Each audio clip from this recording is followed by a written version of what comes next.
fellow farmers and our dear viewers, once again, this is another informative session that I want to invite you to. I want to thank you for watching us, following us in very big numbers all over the world, and I want to promise to you that we are still bringing you great things as Menigte, in as far as the goat value chain is concerned. I want to thank one of our farmers in Sembabule, the one Bone, who donated to me this goat here.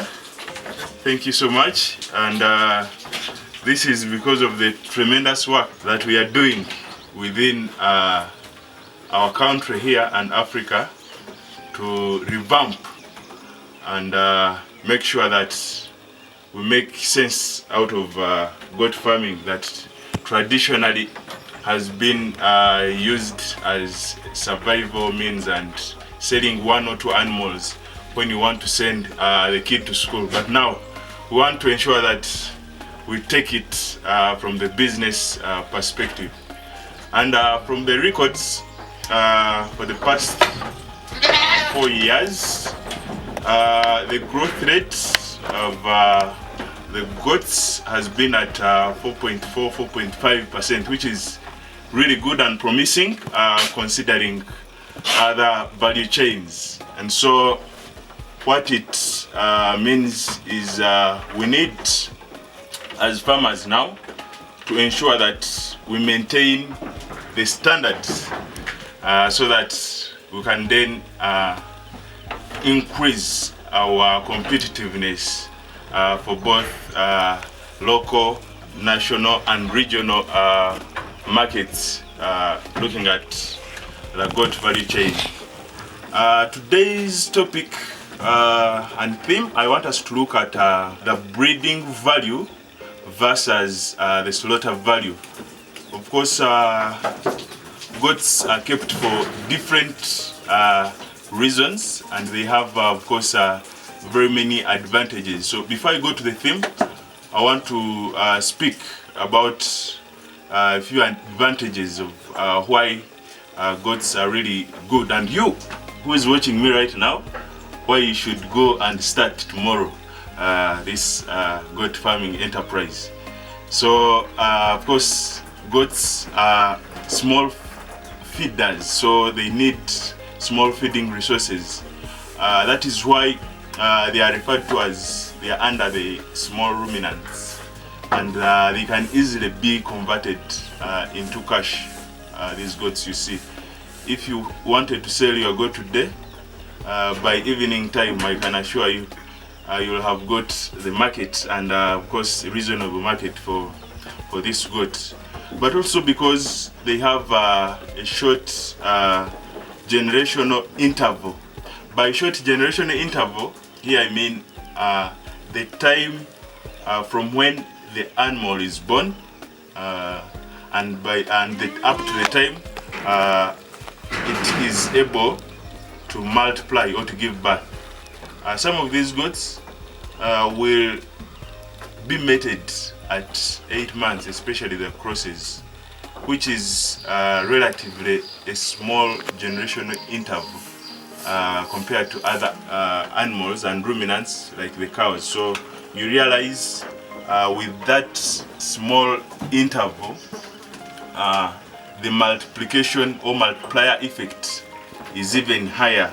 So the flock build up in this sense is also fast, especially now if you even get from good breeds that have traits of twins and triplets. You realize the flock will build up very fast. This is why I implore you, dear farmers, dear friends and corporate individuals, to interest you in this venture that is profitable, at least tested by us. So going back to today's theme of the breeding value versus the slaughter value, we have got a lot of questions around this. Of course, I must say the end point of every goat farm is of course to have meat, but in between you can have stock for breeding, meaning you are selling parent stock to new farmers or prospective farmers.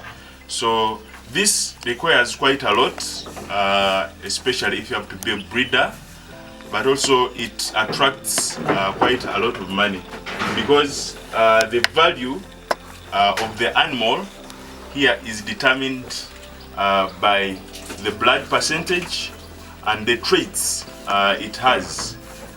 So not considering the weight as it is when it comes to slaughter.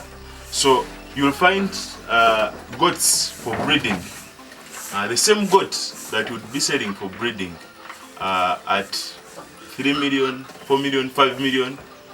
Someone selling it for slaughter will sell it maybe at 300, at 400,000, because they will be looking at the kilograms that are coming out of these goats, and not the blood percentage and other traits, looking for breeding stock.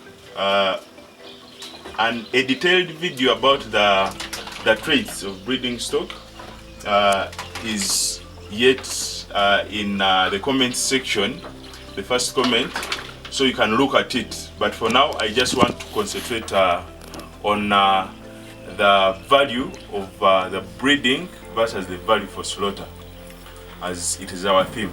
So when you want to concentrate on breeding as a line of business, you need to ensure that you have well set infrastructure in terms of the housing, because you will need to keep highest level of maintaining the flocks not to have inbreeding tendencies at the farm, and to have controlled breeding basically. So at this point you will not have flocks move out as they want, because you will need to ensure that the females and the bucks are moving out alone and differently, so that you can ensure that the records at this point are also standard. So with breeding, talking about records, it is very key, because you will not sell an animal that you do not have traceability about.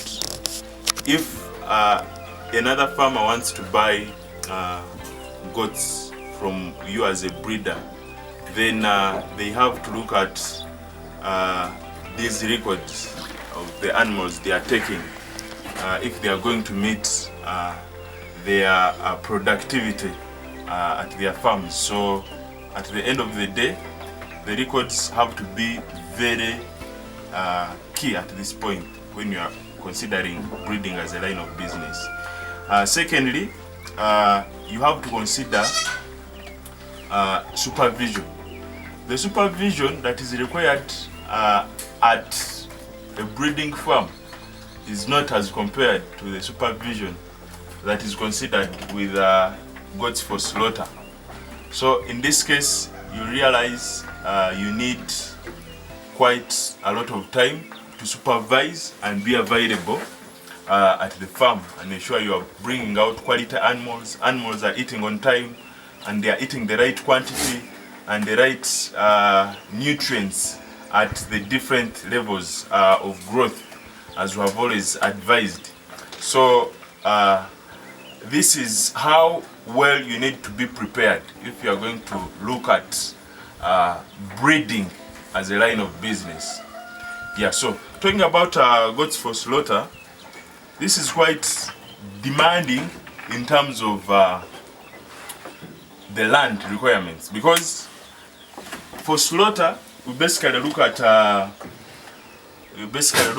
the numbers, because the end point is how sustainable are you in terms of slaughtering. If you say you can provide 100 goats per month to a certain organization that is going to add value or that is off-taking from you as a farmer who is targeting the slaughter market. The issue has to do with numbers, so you need to have different goats at different levels available. So numbers also correspond to the land requirements that you need. So at the end of the day, you need big chunks of land for big numbers. So in case you want to go for slaughter, you may need moderate supervision, but at least you need quite a lot of land to ensure that you have the numbers that you need to sustain the market that you have chosen. As I was telling you about the value for slaughter goats, I want to reiterate that of course slaughter goats will give you shorter returns, meaning you are able to sell for instance on a monthly basis depending on how your cost analysis runs. So at the end of the day, you get returns very fast in terms of being quick, and which is not the same with the breeding, because for it you have to wait for the animals to get substantive ages and necessary weights that conform to the breeding society requirements, so you are able to sell these animals with those particular standards depending on the breeds that you are looking at. So at the end of the day, dear farmers, you can maintain both lines if you are able to put all the infrastructure that is necessary for both breeding and slaughter. And this is what is required and ideal, because with breeding as your goal, the target will be high-end animals, meaning you're looking at quality of traits that you are going to crossbreed, giving to other farmers.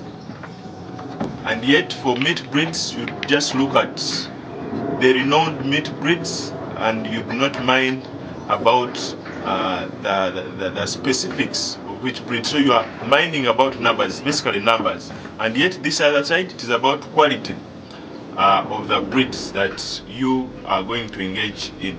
So at the end of the day, when you keep quality breeds and you maintain numbers, then the return on investment is likely to come earlier than expected, because you are maintaining breeding as a revenue stream, as well as animals for slaughter as a revenue stream.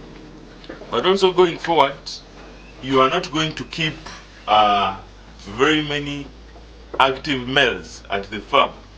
So by all means, somewhere, somehow, in a modern farm, breeding is something that you cannot really do away with, because at the end of the day, you'll have bucks that you need to get rid of, course conforming to the ratios at the farm that you need to keep for particular bucks. So at the end of the day, you need to offset some of these bucks, and to get quite good money from them, they need to be high-end breeds, so that at least you maintain something that is technically accepted.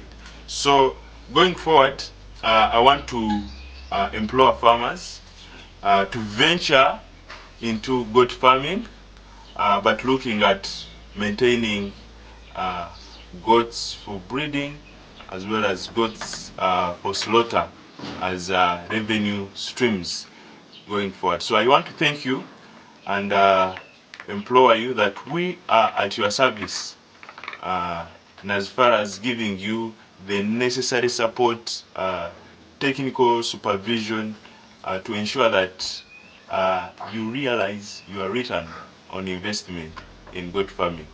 Thank you so much for watching. Once again, Julia speaking to you on behalf of Menigte Farms. And yeah, let me see you in the comment section where you are watching us from, so that we can customize all this information to your environments. Thank you so much.